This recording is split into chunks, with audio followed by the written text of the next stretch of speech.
Hello, everyone. What is good? What is happening, everybody? It's your boy, Ferris Madonna, and welcome to a special edition of the Highlight Sports Show. On this edition, we are interviewing, I think, 9-time New York Times best-selling author, Jeff Pearlman. He has written books, Boys Will Be Boys, on the Dallas Cowboys, Sweetness, The Enigmatic Life of Walter Payton, uh, Love Me, Hate Me, Barry Bonds, and the Making of an Anti-Hero, as well as Showtime, which is a book about the 80s Los Angeles Lakers, which then was adapted to a TV show on HBO Max called Winning Time. It just appeared, I believe, not a couple it was a couple months ago. Yeah, it was a couple months ago or a year ago. Time, I've lost track of it. But nonetheless, I'd like to introduce everybody to the man, the myth, the legend, Mr. Jeff Pearlman. Jeff, how are you, my man? I'm definitely no legend. Uh, Um, yeah. and if you thought I was a legend, it's only until you see one of your guests sitting on his daughter's bed next to a squishmallow. It loses the legendary status. I think that Well, makes it more legendary, to be honest. You're living on your own terms, Jeff. what if You I know, what if I up the ante and show you these fluffy pillows? this is really just improving the interview, in my opinion. I'm not gonna lie to you. This is everything. Wait, I'm gonna send it down a million knots and show you that my daughter is a K-pop fan, and on her wall Well, is I a expected that. Like my sister is a massive K-pop fan. yeah. I've But how been old's your bombarded. sister? She's 12. She's My 12. daughter's 19 years old. She was supposed to be past this by now. She's not. It's a little upsetting in our household. I was working. She has an NWA poster right behind me. I was working on getting her really into hip hop and Yeah, classic rock, and she went the K-pop route, and so it's a little bit of a pain. yeah, man. Well, they are their own people. I tried to make my little sister listen to like jazz music. Like, hey, look, this Like, is good. no, Yeah, no, yeah, she was like, "What is this? I Get away know. from me!" I was like, oh, "Okay, fine. Damn." Yeah, I've been bombarded. She's made me like watch K-pop dramas as well, like or K dramas, and Oh yeah, I'm like, yo, what? I do have Like, one kid sitting downstairs, and recently, my son, we've gone to the Kendrick Lamar concert. We saw J. Cole, and we saw Tyler the Creator. So I feel like in that area, I've done quite well. So yeah, one out of I think two you ain't have. bad. I think One you out of have. two ain't bad. Yeah, yeah. Mm. So Jeff, I'm just gonna get right into the nitty gritty. Like I said, you are, I believe, is it a 9-time or a 10-time best selling author on New York Times? Okay, I'm gonna tell you something that's Yeah. interesting I never bring up. Okay. I'm actually I'm a six-time I've had 6 books on the New York Times list. However, I've written the Bo Jackson book is my 10th book, Yeah. and if you pay attention to the phrasing that publishing houses use, what they'll say is the New York Times best-selling author of 10 books. Okay. So, I've had 6 books that are bestsellers, but I am a New York Times best-selling author, therefore, they can say I am the New York Times best-selling author of 10 books, but it's really 6 books that made that list, which is still cool, so I don't know. Yeah. Hey, man, marketing. It is what it is, Yeah, right? Like it's it's there's not lying, they're not trying to lie, they're but not it's lying. They're just promoting the book. But so like speaking of that, let's just get right into the degree. What made you want to be an author? Like what piqued that interest? Growing up, because I know you went to Delaware. You're from mhm. Mompac. I think it's Mompac, New York. Mahopac, Mayopac. So like Mahopac. then you went to Delaware, and like did it was it peaked beforehand in high school, or did you really get into it in college? Like where was the nexus of you saying I really like writing? So, when I was a kid growing up, I was just telling my neighbor this. I was big into I grew up in New York, and we get the New York Times every day. Hmm. And the only section my mom would allow any of us to bring into the bathroom was the sports section because it was a section she did not read. So I would take my New York Times and I'd fold out the sports section and I'd bring it into the bathroom and I'd sit in the bathroom reading my New York Times sports section and devouring sports. And my parents would not get me a subscription to Sports Illustrated because it was expensive and I was the only one who cared about sports in my household. So I would always go to the Mahopac Public Library and read the old Sports Illustrated, just dig through them, dig through them, dig through them. Hmm. And it got to the point they knew me so well at the library that if a new sports book would come in, a biography or an autobiography, they would hold it for me and they would call me up and they'd say, Jeff, um, the new Billy Martin book is in, or Jeff, the new Reggie Jackson book is in. And I would I was a runner. I would run to the library, get the book, run home, absorb it. And before long, my dad, who worked nearby in Stamford, Connecticut, would go to the library and bring me home, like take out 6 random sports books and bring them home to me. And Hmm. I'd pour through them. So I really developed my love of reading and my love of sports and my love of sports writing at a very young age, being a kid growing up in this little town with nothing to do. Which sports book specifically that was like, yo, wow, this is phenomenal. Like, Oh, you remember? I do. So Yeah. the thing is, I grew up in a very small white conservative town, right? Mhm. I think in my grade there were two African American kids. It was not diverse at all. It was very white, and I was one Mhm. of the few Jewish kids. And the thing about books is like it opened up this world. So there's a guy who played for the Detroit Lions named Detroit Tigers named Ron LaFleur. This is back in the 70s. And Ron LaFleur had been in prison, and the Detroit Tigers found him in prison. And he wrote a book, I think it was called Stealing Home. Wow. And I absorbed it. And like again, like Reggie Jackson's book was huge to me. Mickey Mantle's book was huge to me. Balls by Greg Nettles was huge to me. Um, the 86 Mets started churning out books after they won, huge to me. And it was like, I really mean this. It sounds cliche and corny, but it's actually true. Like, I had no exposure to like African Americans at all in my hometown. So all of a sudden I'm reading books about them. I'm reading about inner city Detroit or growing up in Gary, Indiana, or growing up in Chicago. I'm reading about Dominican players and Latin American players named Joaquin and Jose and Felix and these guys I never knew anything about. And I love the color of sports. Like I loved the flair, and I love that there were guys who wore cool jewelry and had super afros, and um, it really opened my world up. Like it truly, truly, truly opened my world up. I should be a commercial for books and libraries because it changed the course of my life, not just writing wise, but exposure wise. That's phenomenal, really. I've never heard people say like, "Oh, books is the reason I love sports." So it's like, "Oh yeah, I Mhm. watched the game with my dad, or my dad took me to a game, or my dad made me a fan." You know, like that's how you talk about. Or like my mom was a fan. You know, or like the famous Jeter story. My grandma was a fan. You know, but like books, like really, like because I'm with you, Jeff. Because growing up, I didn't know how to read until like fourth grade. I didn't know how to read. Like it was like read books. What are you Right. talking about?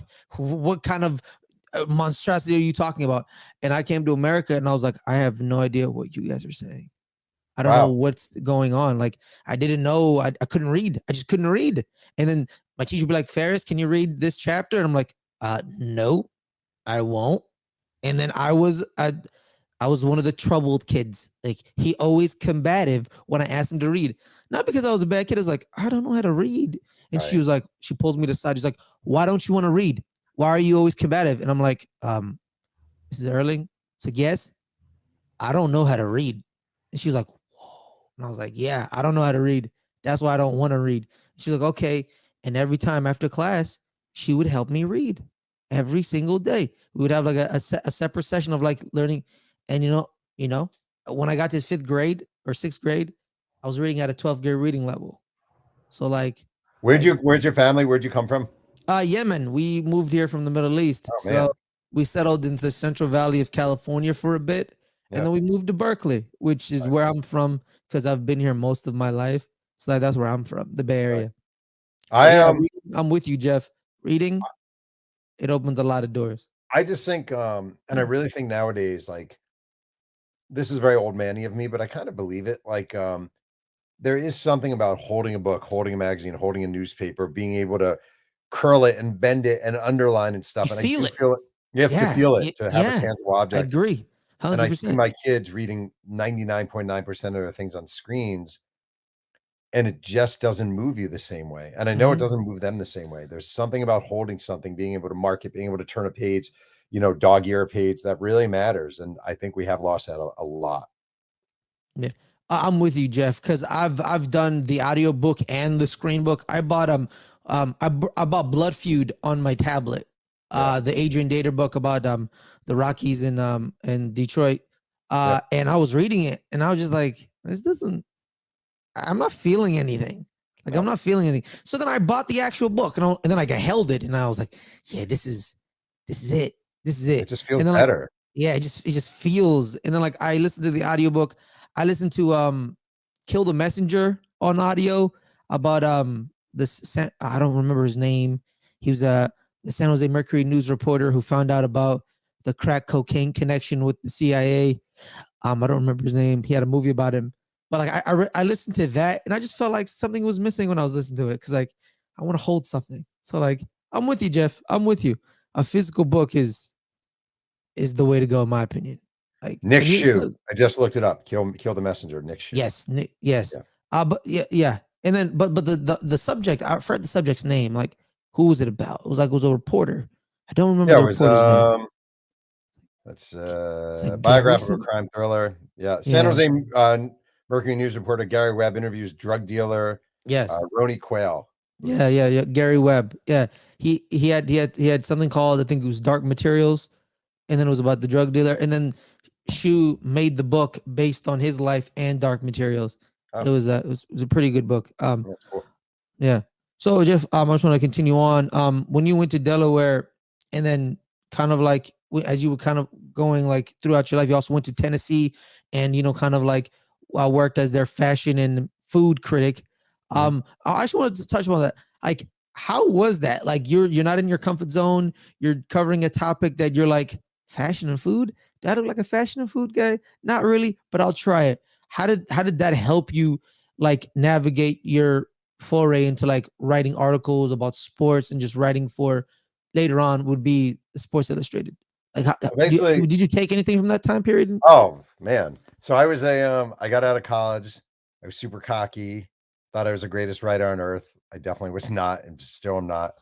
And I had interned at this newspaper, the Nashville Tennessean, which is it was the biggest newspaper in Tennessee. It was a big newspaper. I'd interned there the summer before I got hired. They only had one job opening, food and fashion writer.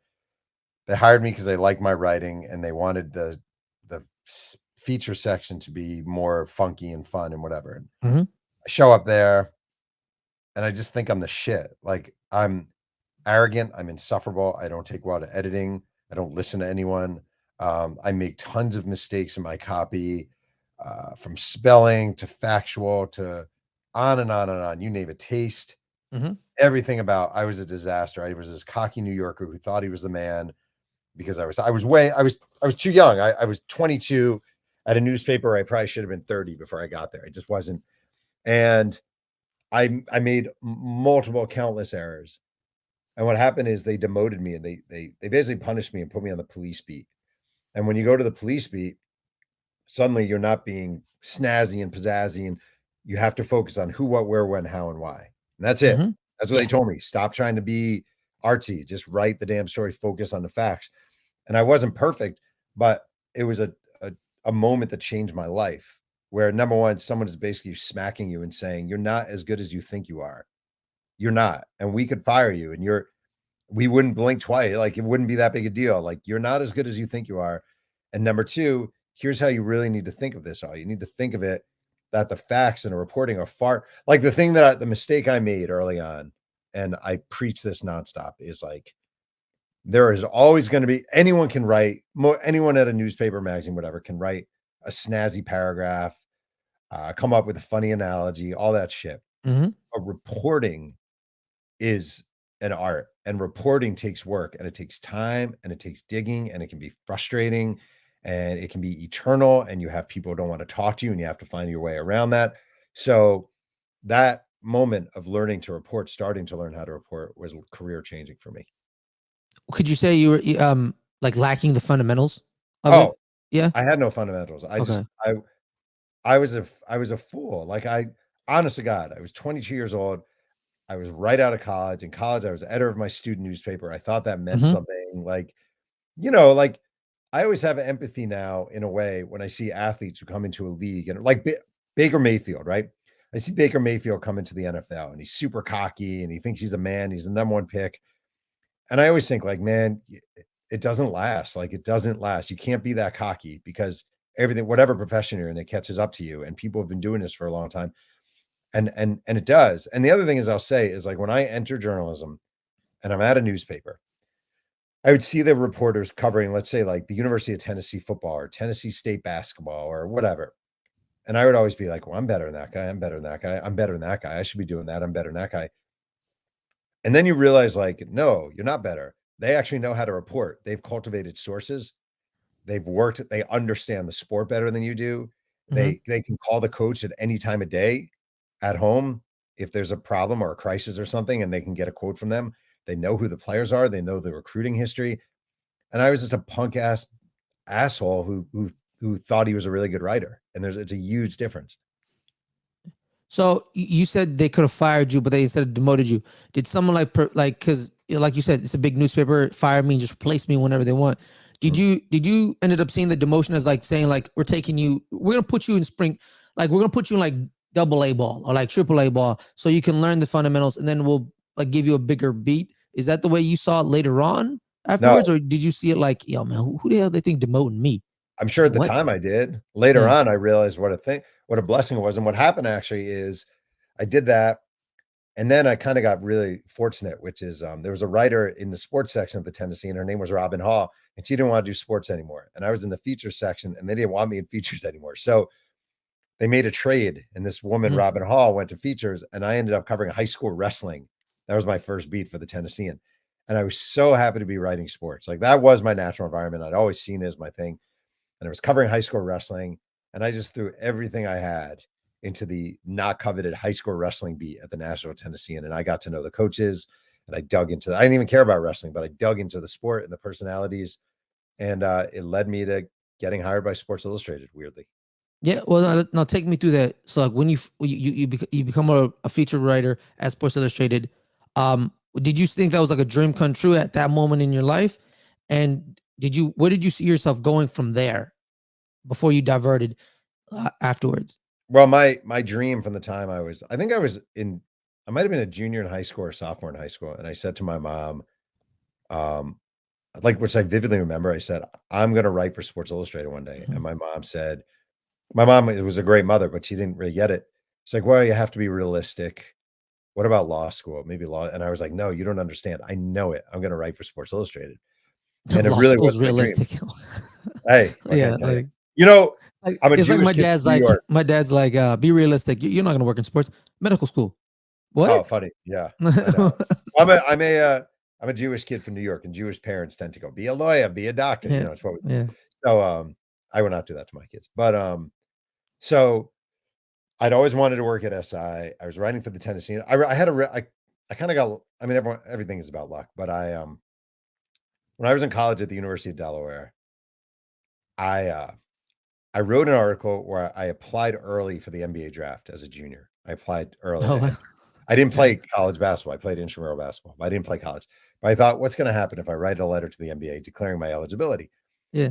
And what happened is I got a letter back from the NBA. Then I got a call from the NBA head of security. Who the hell are you? And I ended up writing this article for my college newspaper about applying early for the NBA draft. So now I'm at the Tennessean. I desperately want to work for Sports Illustrated. I send them cover letters. My name's Jeff Pearlman, blah, blah. And one day someone wrote back and said, well, why don't you pitch some story ideas? And maybe we'll let you write a story. I pitched one story, rejected. I pitched another story, rejected. And then I said, well, when I was in college, I applied early for the NBA draft. And they said, write that. And that became my first ever story in Sports Illustrated.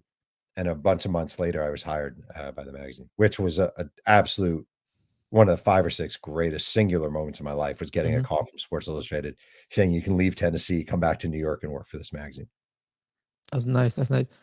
So while you're at Sports Illustrated, Jeff, you're a part of the famous John Rocker interview, right? Mhm. And my question is, when you're interviewing someone and the interview takes like a turn you didn't expect, what's going through your mind? Like, how are you trying to adjust in the moment to that situation? All right, super weird. So one thing I learned, maybe through that experience, maybe a little before, is like, okay, John Rocker, everything he said, I disagreed with. There Hmm. probably wasn't one thing he said that day that I agreed with, culturally, socially, etc. Like nothing. Hmm. But as a reporter, it is not your job to debate your subject. Like I am there to learn who John Rocker is. If John Rocker thinks we're two white guys driving in a car and that's it for him mentally, like well, we're two white guys driving a car, I can call an African American teammate a fat monkey. I can bash on foreigners. I can bash on gays because we're two white guys in a car. If he is under that illusion, as long as I'm not egging him on, like I can't be like, yeah, you're right. Those gays, Hmm. blah, blah, blah. I can't do that. But as long as I'm listening and absorbing the information, that's okay.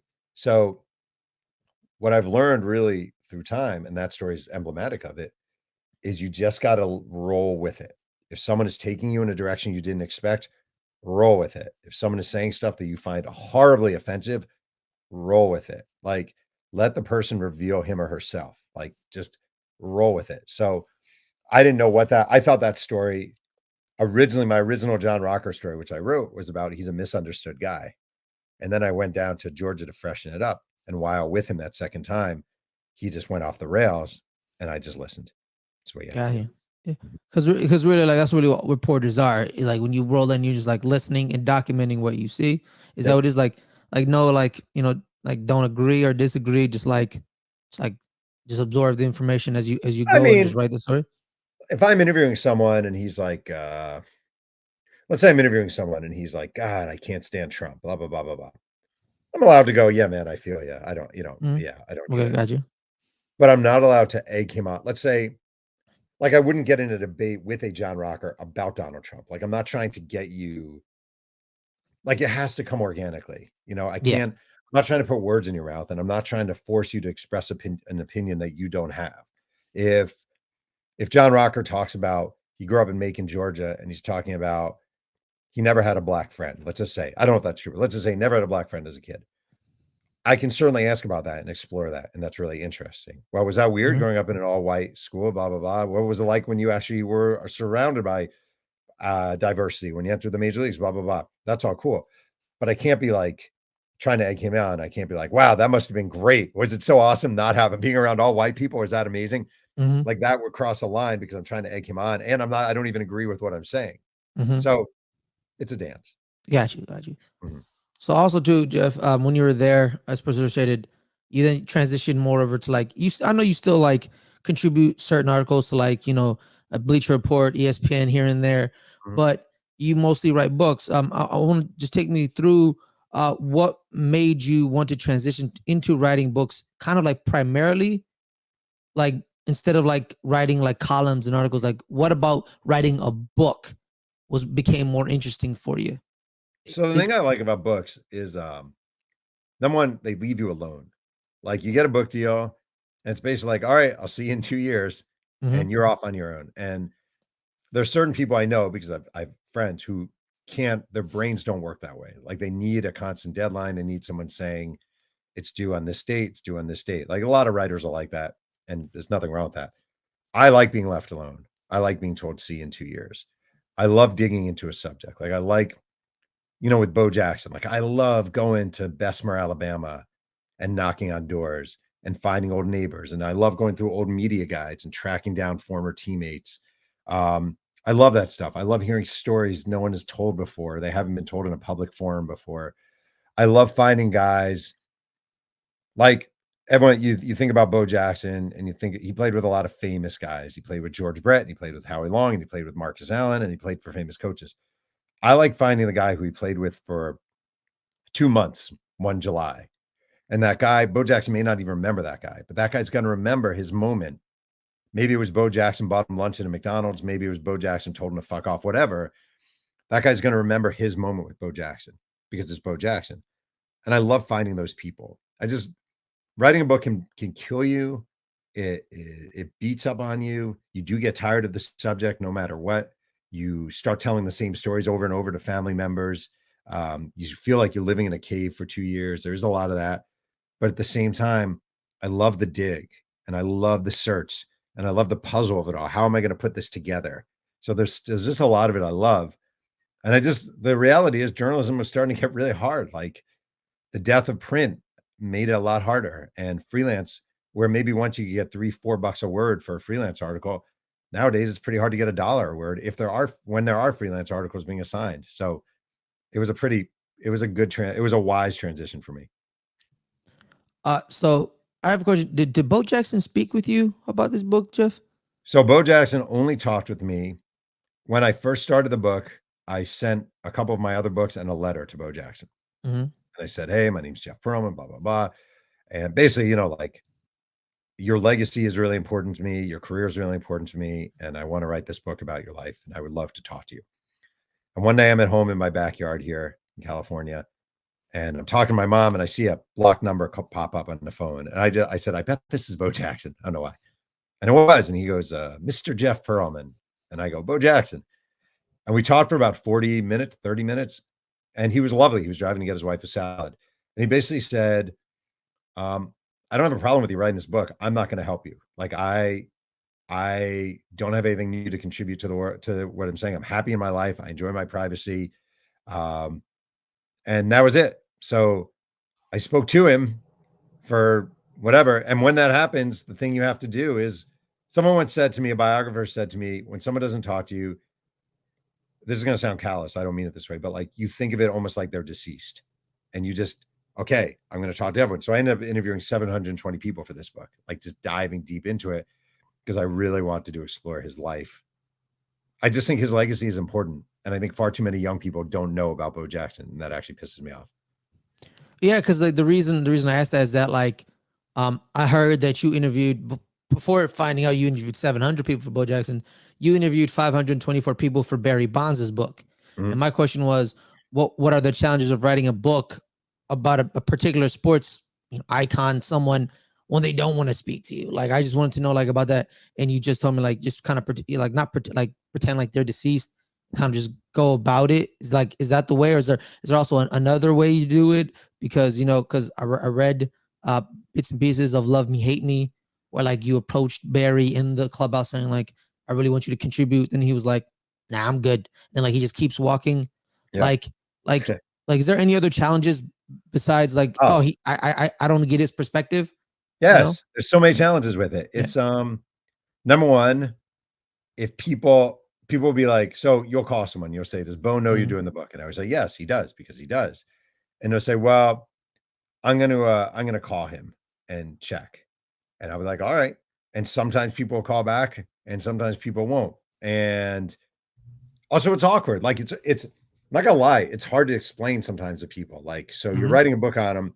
Like I always say this, Bo Jackson doesn't owe me. People are like, oh, are you mad that someone won't talk? I cannot be mad at Bo Jackson for not talking to me. He doesn't know me.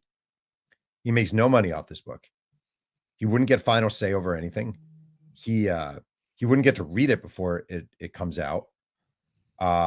If you find out negative things about someone in a biography, you can't not write them. Like it's a full life story. It doesn't mean you're gonna write everything, but if there's something profound, you have to write about it. So I always get it. Would it make my life easier if Bo Jackson gave me a 5-hour interview? Yeah, definitely. Would it make it easier if I could say, yeah, just call Bo, he'll tell you, blah, blah, blah. It definitely would. He's a very, very guarded guy. He's a very reclusive guy. The thing I will say that I can't say bothers me, but maybe irks me a little is like, his story is worth telling, and his legacy in sports is really important. And I don't know if he views it that way. Maybe he doesn't care at all. I think he doesn't care that much about it all. But to me, his legacy is incredibly important, and his place in sports history is he is, to me, in my mind, the greatest athlete who has ever lived that we I know agree. about. I agree. And to have that forgotten, like, hurts my heart. Yeah. So, it's not the easiest task always, but that's okay. I can watch a highlight tape of him just cracking bats in half. 100%, or I climbing the could wall. literally, it's like it's insane. He strikes out, and I'm like, oh, he struck out, and like you're like, oh, okay, forget the strikeout. Watch this. Let me tell you Snap, something. and you're like, whoa. I devoted pages and pages to his first ever at bat, his major league at bat, 1986, September 2nd or 3rd, Kansas City, playing the White Sox. He's facing on the mound as a pitcher named Steve Carlton, who's now in the Hall of Fame, longtime Philly, and he was with the White Sox at the end of his career. And Bo Jackson comes up, it's his first at bat. First of all, the guy was a walking muscle. So to see him in the uniforms back then, which are really tight, it's preposterous. It's like it looks like he's wearing football pads under his uniform. It's so, his muscle curvature is just fun. It's unreal. And it's this at bat. And on like, I think it was a 4th swing, he hits a ball that just misses a home run, and he gets a standing ovation from the crowd for a foul ball. Then there's another pause in the action, and he does this thing with his bat where he's holding the bat in front of him, and he just in one motion pulls it all the way back to his butt and back over without bending his elbows. I mean, it's like freakishly athletic, and nobody even notices it because then when he finally, Carlton throws him a slider, he hits a ground ball between first and second base, fielded cleanly by the second baseman for the White Sox, Tim Hewlett, and he beats the throw to first base easily. Not only does he beat the throw, he's clocked at 3.6 seconds, which is the second fastest time for a right-handed hitter ever after Mickey Mantle, who ran a 3.5. And It was his first major league at bat. He ran the second fastest time. I think it's probably the first because the stopwatches with Mickey Mantle were not precise. He ran the second fastest time ever to first base, beat out a ball to second base against a Hall of Fame pitcher in his first ever major league at bat. And then after the game, confessed he had no idea who Steve Carlton was. So this guy who was a 322 game winner, he had never heard of him before. It's just unbelievable. It's like a rock opera for sports, man. I just freaking love it. I love Bo Jackson because I think that was one of the best 30 for 30s ESPN's done. It was the most watched. Yeah. Because like you said, Jeff, like normal Joe here, you know, me and my friends, they'd be like, who's the great, like we would have our, you know, debates. And, you know, because I watched the document, someone would be like, who's the greatest athlete of all time? And they would always bring up basketball players, like, oh, Jordan, LeBron. Yeah, like them, right? And then I would be like the snarky person, like, hey, guys, watch this. Ferris, what about you? Bo Jackson. And they're like, what? Why? He played 2 sports at the highest level. Debate's over. And they're like, over. Oh, yeah, good point. It's like, yeah. Not even that. All you got to do is show them the video of him climbing the wall in Kansas City. Literally. Runs up the man, wall. Like, he ran up the wall. He ran up the wall. And like, it's not even like he ran up the wall. He ran up the wall and then he came down gracefully. Like, it's the gracefulness that he came down. I'm like, you're not a human being. Wait, you're not a human. The thing is, I interviewed a ton of guys, obviously, about that moment. And the next day and the day after that, in stadiums across America, major league players were trying to do it and nobody could do it. Like they were trying to get these running starts and sprint up the wall and nobody could do it. Yeah, no. When I was watching the documentary, and it was like he would just like walk into football practice. Like, oh, hey guys, how you doing? I'm like, dude, you're playing NFL football without training camp. Wow. Let me tell you something. True story. So Bo Jackson ran a 4.1340 in college, right? Which is ridiculous. That's faster than Tyreek Hill, like just by comparison. And he outweighed him by 40 pounds. He's with the Raiders in 1987, one of his early days. And they're clocking guys in the 40 on grass in pads. And he ran a 4.17. Like, it's preposterous how fast and powerful that guy was. And if you're listening to this and if you've never Googled or YouTube Bo Jackson, just do it. And give yourself 10 minutes and you'll be like, whoa, that's ridiculous. So Jeff, actually I have a 2-parter. How do you choose your subjects for your books? And then transition it over to what made Bo Jackson the right subject for this book? It's a good question. So I always, number one, I'm very, if you can't tell, I'm very driven and drawn by nostalgia. I think sports and nostalgia go hand in hand. I think I've been saying this a lot recently, but food, music, sports, right? You smell some sauce and remind you of being in your grandma's kitchen as a kid, right? Or you hear a Hall & Oates song and you think about being whatever, me, 15 years old and wanting to ask out the hot girl at high school, and your hands are sweaty and you're listening to this Hall & Oates song. The stuff takes you back in time. And for me, I love nostalgia. Like, I'm big into nostalgia. So I wrote a Walter Payton biography. Walter Payton was very nostalgic for me. 86 Mets, my first book. I was 14 years old when that team won the World Series, watching the games in the Gargano's house up the street. Very nostalgic for me. Bo Jackson, super nostalgic for me. I had his posters on my wall as a kid. When I was at the University of Delaware, I had a huge Bo Jackson poster on my wall. He was just like larger than life for a little kid growing up. So when I think about books, I have 3 criteria. Number one, is it a subject that hasn't been done thoroughly? And there's been no Bo Jackson book, real thorough Bo Jackson book, since his autobiography in 1990. Number 2, can it hold my interest? And I thought this definitely can hold my interest. And number 3, does it have a chance of selling? You never know. It could bomb. You have no idea. Roger Clemens book kind of bombed. But Bo Jackson could sell well. It has a shot. Some of my kids have to eat, that whole thing. And he just hit all those. He hit all those criteria. He hit them all. And there is no great reason why I did Bo Jackson at this moment. I wish I had a profound reason. I was trying to think of a book I would enjoy writing, and for some reason, it popped in my head. And here I sit. Everyone, The Last Folk Hero, October 25th. Make sure to pre-order on Amazon. And if you show Jeff a pre-orderness, you may get a signed, what is it, Jeff? I send you bookmarks, book plates, and a book plate is a signed sticker. And and a really, really cool Bo Jackson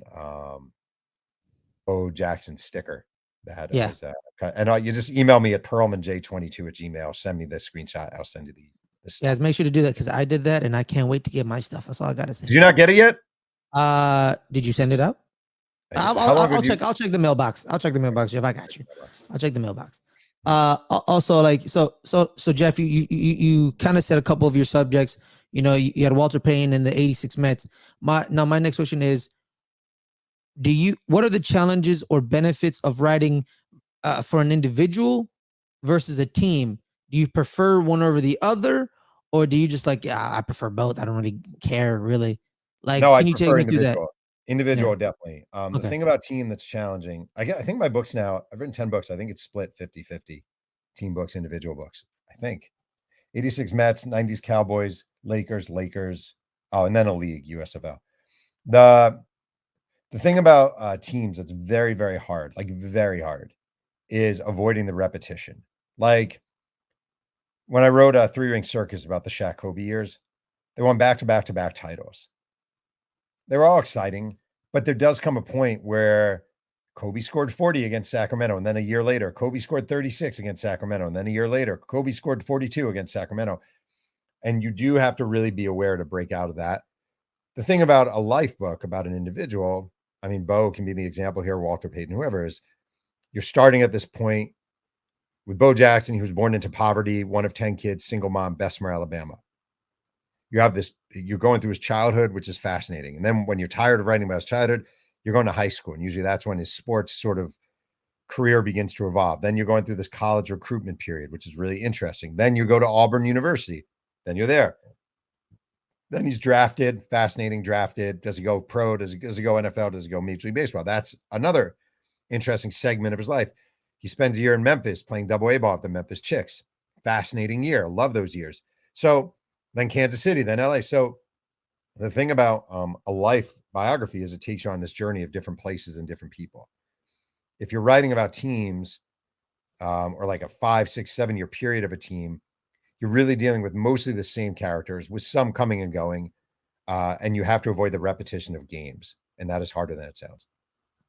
I think my favorite part of the Bo Jackson doc is when he's telling his recruitment story. The Auburn guy comes and he says, "We're not very good. But the one benefit is you'll probably play as a freshman." He's like, Yeah. okay, that's cool.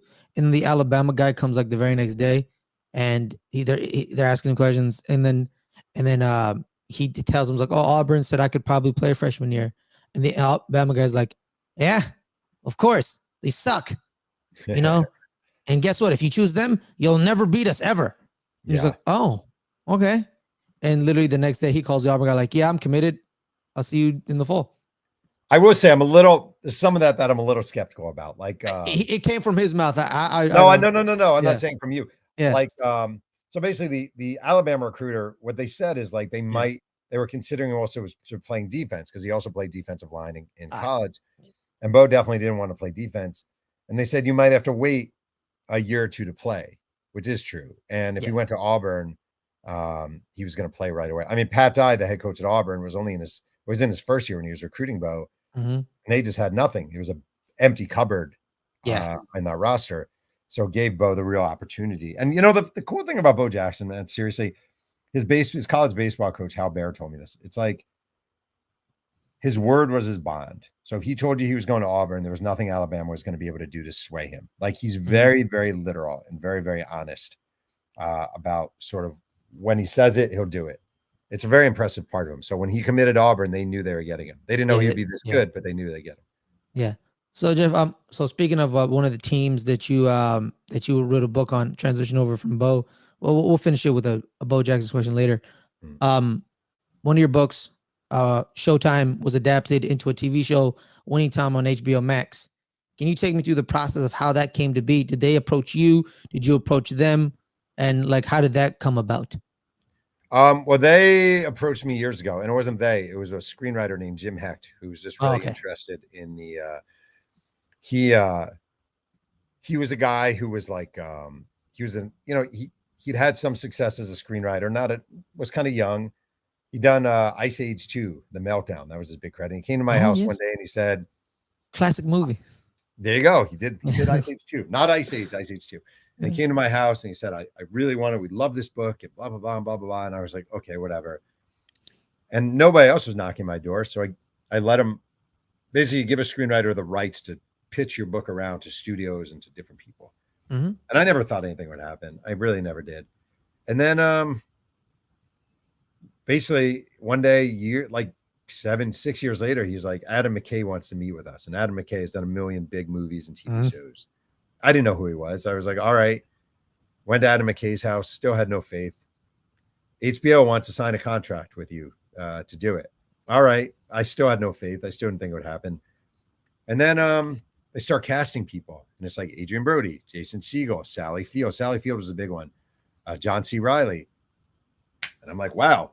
And all of a sudden, I'm at a TV show premiere. And all of a sudden, I'm being sent scripts. And all of a sudden, I'm getting money. It's like the craziest experience of my life. Total dream, kind of dreamy type experience.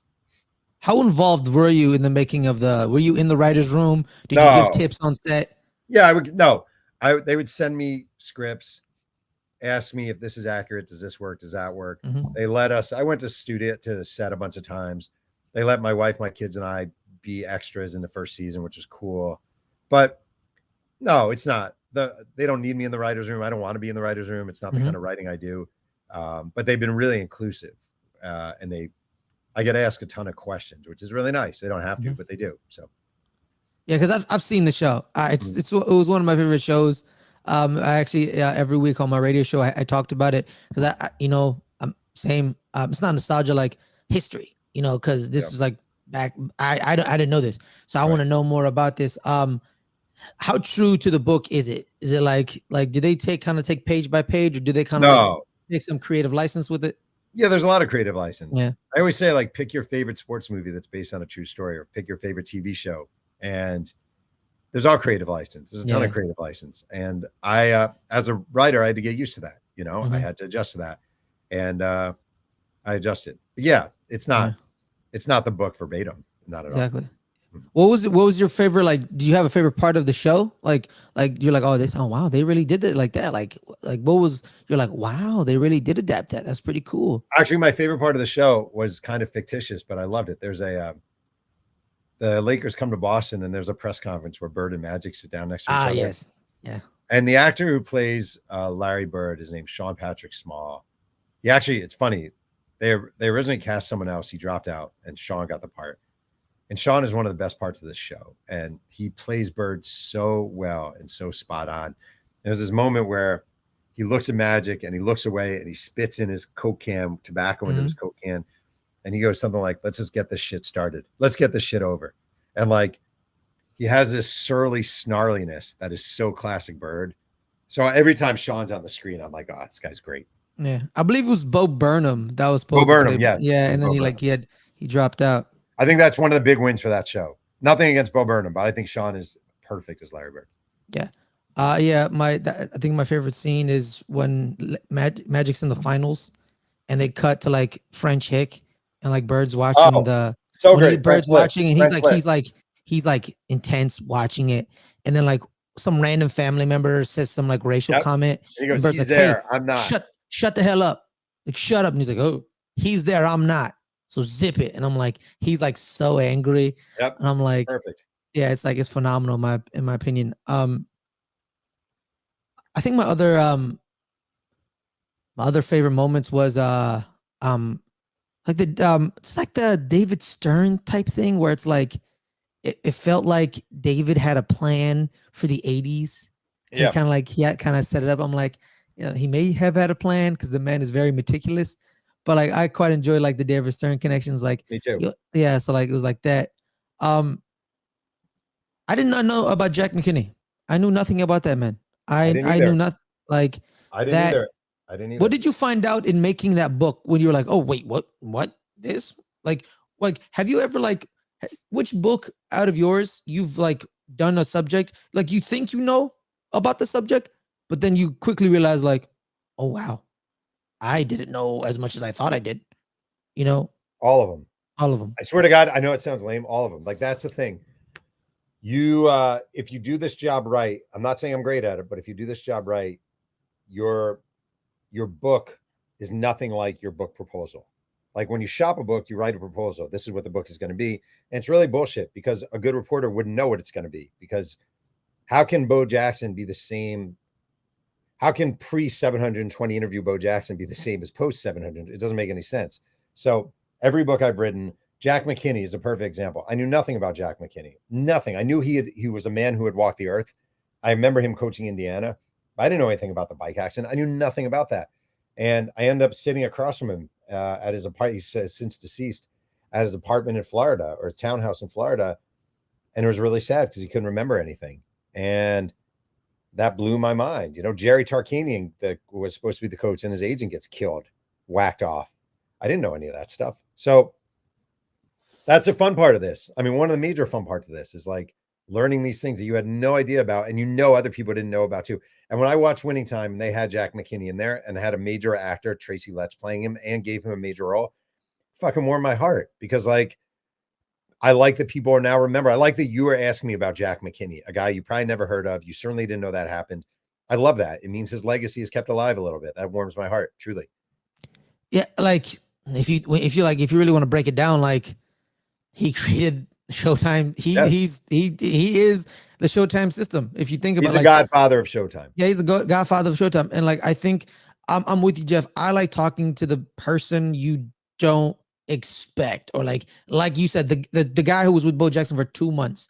Like, what was his opinion on him? Like George Brett will have an opinion on him, like oh, George Brett's great, Bo Jackson's great. But like, what if like Joe McRandom, who's on the Royals for a month, watching Bo Jackson snap bats and run up walls, and then like disappears for like, how would you think of him? Like, I'm with you on that. Like those random or like not prominent people in the story, because it could have been easy to like, hey, let's go interview Pat Riley. Like, let's go interview him. Cool. But like, how about the guy who created the system that Pat Riley and Paul Westhead like took forth? Like the creator. You know, like I think that's a proper way of doing things, because, you know, I want to know, like, because when I was a kid, I would play Modern Warfare 2. And then there's this cutscene where one of the villains said, history is written by the victor. If you're a loser, your story will probably fade into oblivion. And I think that like if you're the winner of a story, you get to dictate how the story is told. And you may kind of exclude certain people if they helped you and kind of promote yourself in the forefront. So I think, you know, bringing up Jack McKinney, because I didn't know he was in Portland with Jack Ramsey. Like, well, I want to say something.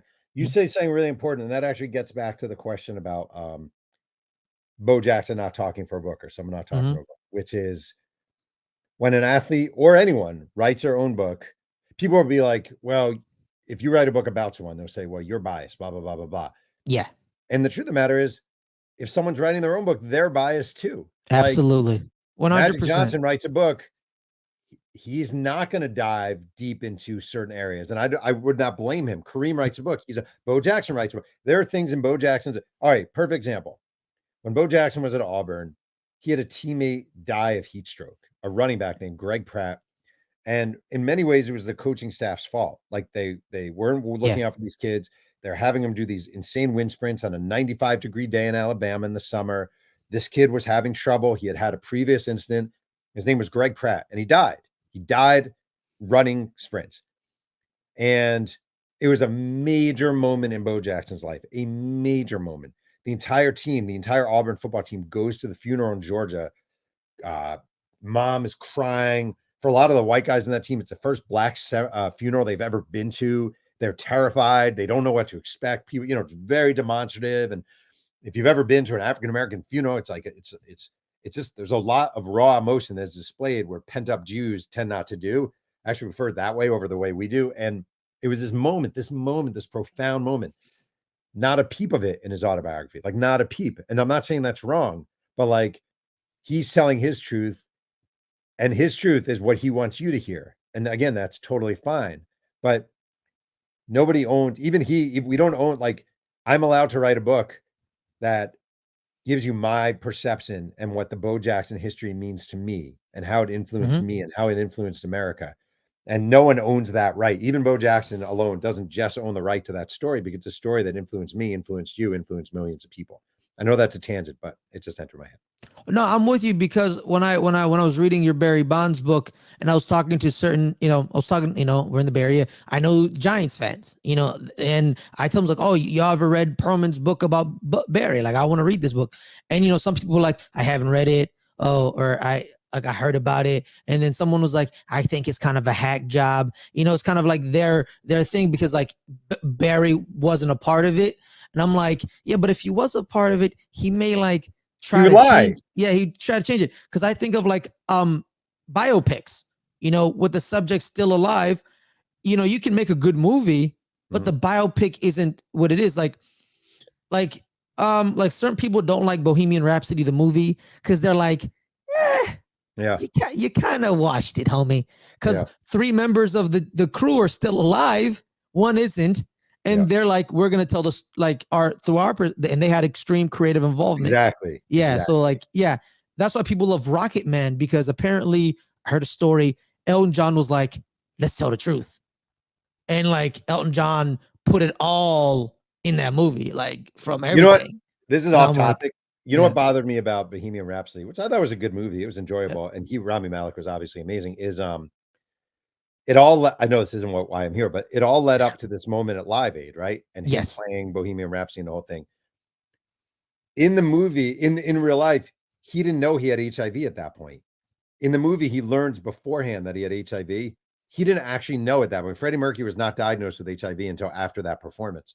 So they throw all this emotion into this performance, and Freddie Mercury has HIV and blah, blah, blah. He didn't even know he had HIV at that point. So that was all bullshit. So that's going to your point. Like, they decide this is what our narrative, like if Barry Bonds wrote a book right now about his life, which he might, he would say, I'm innocent. I never took a steroid in my life, blah, blah, blah, blah, blah. And I guess if you want to write that book, Barry, you go ahead, but it's not honest. It's not truthful. So there you go. Yeah. Like, you're not going to lie to me, Doug. Your head grew like 4 sizes. Like, I'm sorry. You're talking to the guy, man. Like seriously, like not like me. I'm like, with me, I'm like, you took some steroids. I don't care. It is what it is. I was very anti Bonds getting in the Hall, and then I was anti all those guys getting in the Hall, and then they let David Ortiz in, and basically they all knew David Ortiz cheated too, but he was nice to the writers, and I was like, well, you can't. If you're gonna let a guy in because he was nice to you, you have to let them all in. So my position is kind of 180. Ivan Rodriguez, Pudge. Yeah, same exact thing. Like that's the thing. I'm like, they're like, we don't like cheaters. Pudge is in the Hall of Fame. What are you talking about? And like, no offense, you have racists in there. Okay, like, miss me with your nonsense here. So all right, here's the difference.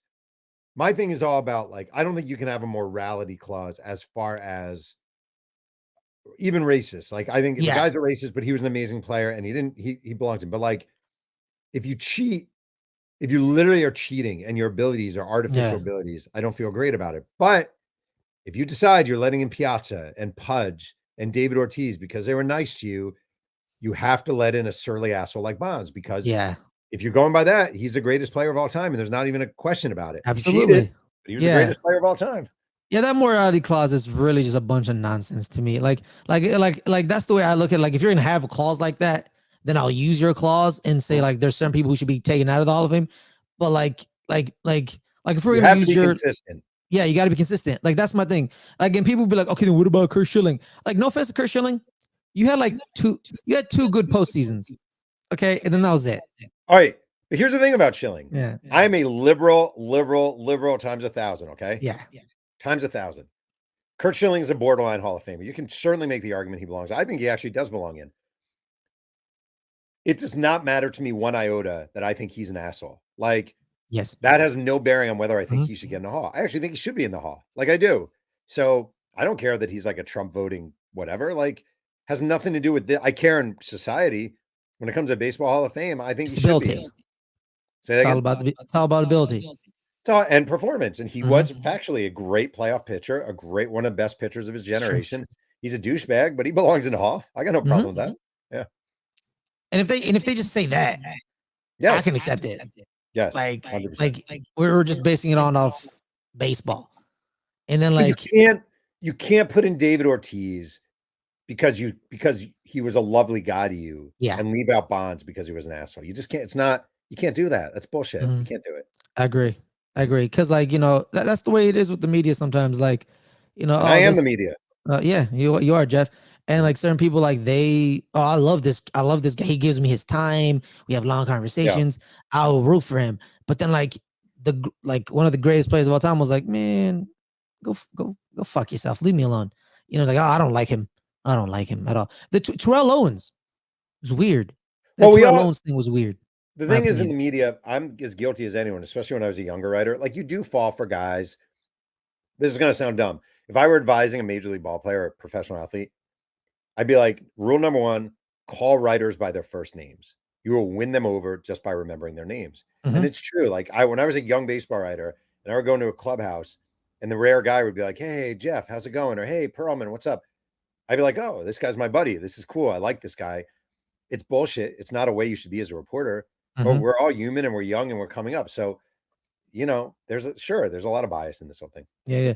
I quite enjoyed. There was this interview Michael Strahan did with the Pivot, which is like Ryan Clark. Yeah, I was listening. Yeah, yeah. I love that And podcast. and he like, there's this moment where he's like, they asked him about like the New York media, right? And he was like, okay, here, let me tell you. And like he just dissects like how he just played them like a fiddle. He's like, every day I walked in knowing they wanted to talk to me. I know they want to talk to me. Mhm. They have to. Like, they need me. I'm Michael Strahan. I'm the best player on the team. So one day, I'm like, I got 3 questions, and that's it.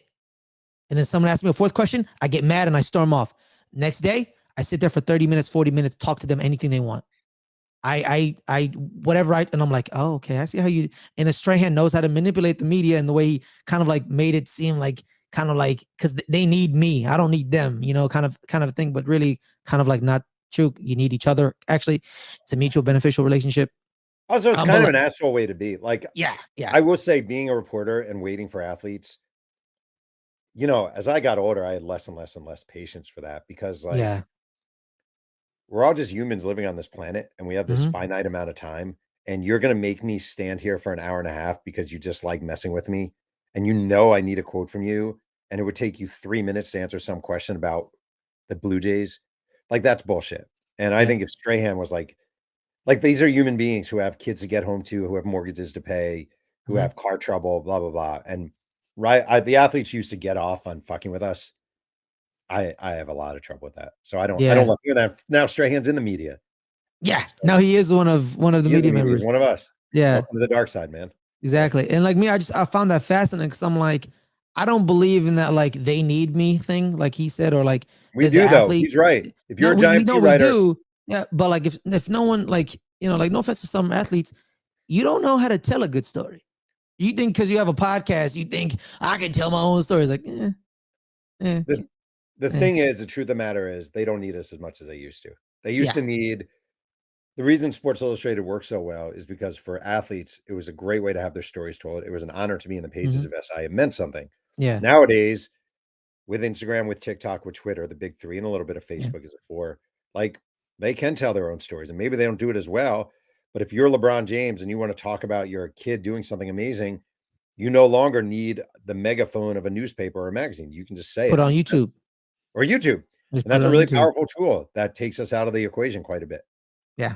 Yep. So, Jeff, we're about to reach an hour. I know you only, promised to give us 50 minutes. I really appreciate you for going a Mhm. little over. One last question. It's about Bo Jackson. Better be a good one. It's better Yeah. be a good one. Well, it's just kind of like a I'm just kidding. kind of like a wrap up one. Okay. Last folk here, everyone. October 25th, pre-order now. Send Jeff a screenshot for all the goodies. Um, where do you put Bo Jackson in the pantheon of sports people you've written about? Like, is he like this book, this subject up there, or is like I could have done a better job, or like the story of Bo, Oh, dissecting it, like very high. where do you put it on top? Very high. Okay. Um, I love his story. I love that he came out of nowhere. I mean, the guy literally was going to school in segregated, poor Alabama, wearing either socks or his sister's hand-me-down shoes. He was one of 10 kids sleeping on a floor, getting burn marks on his body from the nearby burner, heater that he was rolling up against. He was a kid who easily could have gotten in trouble a million times over and either gotten to prison or reform school or whatever. He's just the ultimate. He truly is an amazing rags to riches story. And the best thing about him, and in a way makes him very frustrating to write about, is like he's decent. He's actually a decent guy. Like there have been other guys I've written about where I'm like, and like the Uvalde shooting happens. Bo Jackson very quietly, it got out, but very quietly was so moved by it, he paid for the funerals of a lot of the victims' families. Like a lot of for the families of the victims. He's a decent human being. He's gruff and he's ornery and he can be a pain in the ass and blah blah blah. But like, he's good. He's a good guy, and it is very refreshing to write about a once in a generation, if not once in eternity, athlete who also happens to be a good, decent human being. So I put him very high on the list. Thank you, Jeff. Thank you very much. Jeff, you have anything else to plug besides the books? I got nothing, man. I got my hip hop career. That's about it. All right, cool. His hip hop career. Everyone, my name is Ferris Madonna. You can find me at Ferris Madonna on Twitter. Where this interview will be released in a couple of weeks, I think. But thank you, Jeff, so much for coming. I really appreciate it. Thank you guys so much for listening to this interview. Please like and subscribe to the channel. Comment and if you like the interview. Comment if you disagree with something Jeff said. You disagree with something I said. Let's have a conversation in the comments. Pretty much all that. Make sure to rate and review us on any of the audio feeds. Give us a 5-star rating. Follow the feed. But on that note, everyone have a wonderful night. Thank you so much for listening and stay safe.